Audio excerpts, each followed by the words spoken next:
Assalamualaikum warahmatullahi wabarakatuh. Alhamdulillah, salatu wassalamu ala rasulillah, la hawla wa la quwata illa billah. Dalam kesempatan ini, kita akan membicarakan tentang hukum fikih yang dikenal dengan hukum yang 5. Ada wajib, haram, sunnah, mubah, dan makruh. Kita akan mempelajari kelima hukum tersebut. Ada yang kita kenal dengan istilah wajib. Wajib apabila dihubungkan dengan ganjaran dan sanksi, maka wajib ini artinya berpahala bila dikerjakan, berdosa bila ditinggalkan. Jadi pahala ini adalah ganjaran apabila dikerjakan, berpahala, dan berdosa ini adalah sanksi apabila ditinggalkan. Jadi wajib artinya berpahala bila dikerjakan, berdosa bila ditinggalkan. Kemudian yang kedua adalah lawan daripada hukum wajib, yaitu yang kita kenal dengan istilah haram. Karena dia lawannya, maka bila dilihat dari ganjaran dan sanksi, apabila haram ini dilakukan, maka berdosa bila dikerjakan, berpahala bila ditinggalkan. Jadi haram ini adalah lawan daripada wajib. Berdosa bila dikerjakan, berpahala bila ditinggalkan. Kemudian yang ketiga ada istilahnya dengan sunnah. Sunnah artinya dari segi ganjaran dan sanksi berpahala bila dikerjakan dan tidak berdosa bila tinggalkan. Jadi sunnah artinya berpahala bila dikerjakan dan tidak berdosa bila ditinggalkan. Lawan sunnah itu adalah yang kita kenal dengan istilah makruh. Makruh ini artinya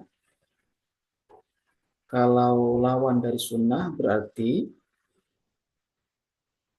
berpahala bila ditinggalkan dan tidak berdosa bila dikerjakan. Kemudian yang kelima ada istilahnya mubah. Mubah ini artinya tidak berdosa bila dikerjakan dan tidak berdosa bila ditinggalkan.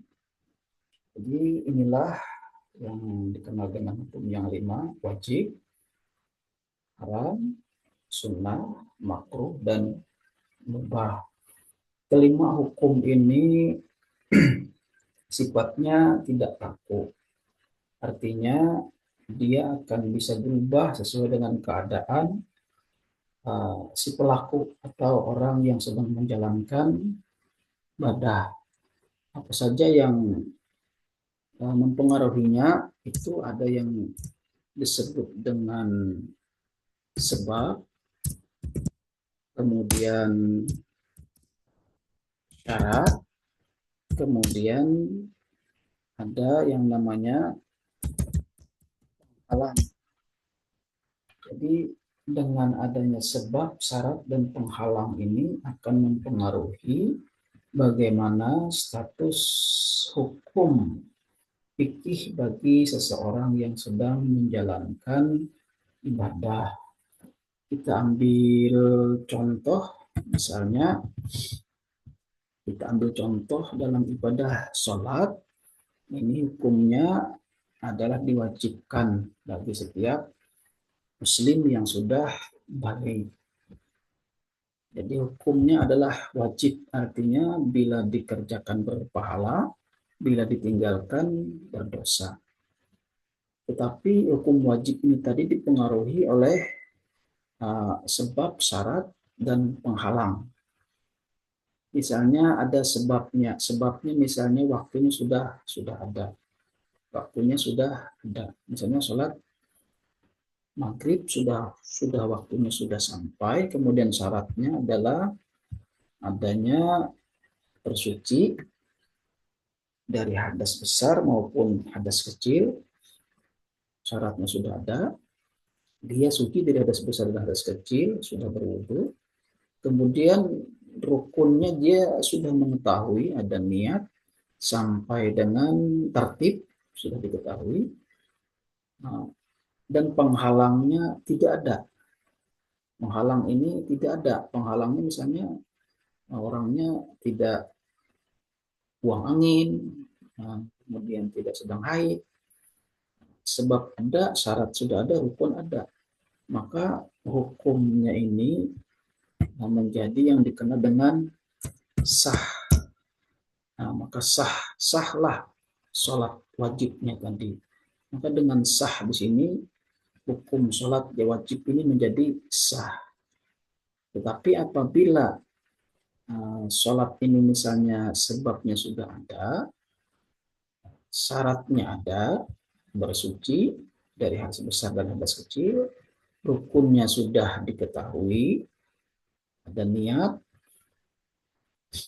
kemudian lagi sampai berdiri, kemudian sampai tertib, sudah dilaksanakan, sudah diketahui, dan ada penghalang.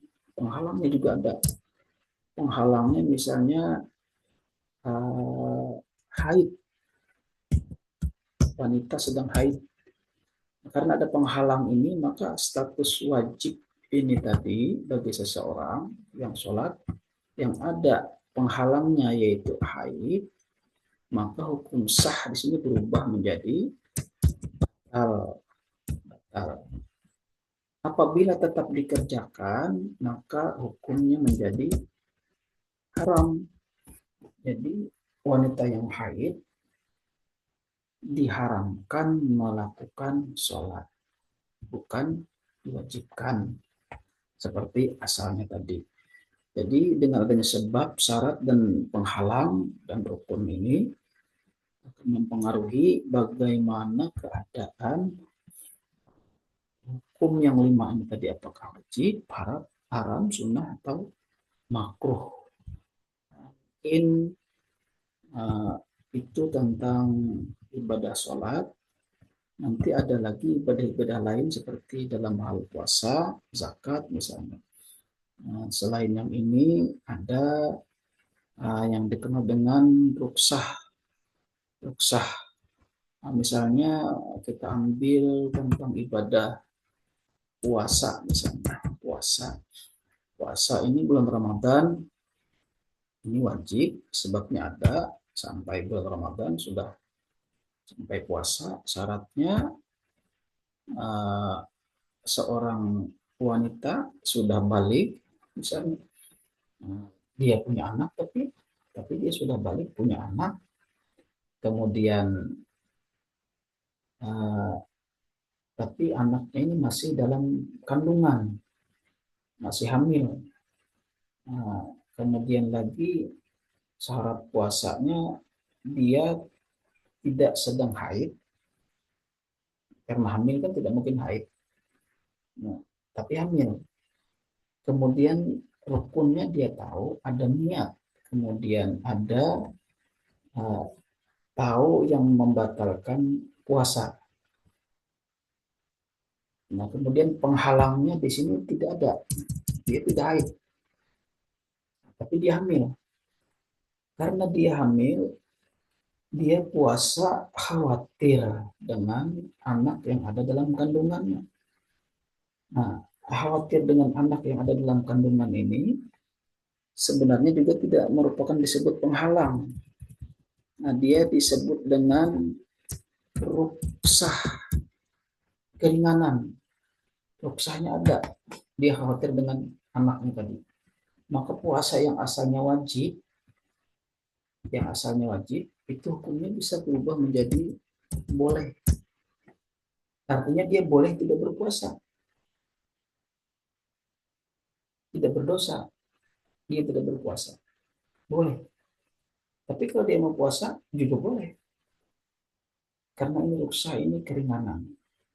Keringanan. Jadi sekali lagi, hukum Islam itu tidak kaku. Dan Allah tidak membebani seseorang di luar kesanggupannya. Jadi dengan mempelajari hukum-hukum Islam seperti ini, dengan mengetahui sebab, syarat, ruksah, atau penghalang, atau hukum, ada atau tidak adanya, maka kita bisa mengetahui status hukum fikih bagi seseorang, apakah itu wajib, haram, sunnah, makruh, bisa diketahui dengan adanya sebab, syarat, dan penghalang atau ruksah ini tadi. Oleh karena itu, tentang fikih, maka kita akan mempelajari misalnya sholat, apa syarat sholat, kemudian apa rukun sholat, kemudian apa penghalang penghalang sholat, seperti itu. Dengan mengetahui sebab, syarat, rukun, dan penghalang, kita bisa mengetahui hukum-hukum dalam fikih bagi orang yang sedang melaksanakan ibadah. Karena itu, apabila kita berbicara tentang ilmu fikih, maka pasti tidak lepas daripada yang namanya hukum yang 5 ini tadi, tentang wajib, haram, sunnah, makruh, maupun mubah. Dan pasti kita tidak bisa meninggalkan yang namanya mempelajari tentang sebab, syarat, rukun, dan penghalangnya. Mudah-mudahan ini dulu yang bisa kita sampaikan. Selanjutnya kita sampaikan beberapa hal yang masih berhubungan dengan hukum yang 5 ini.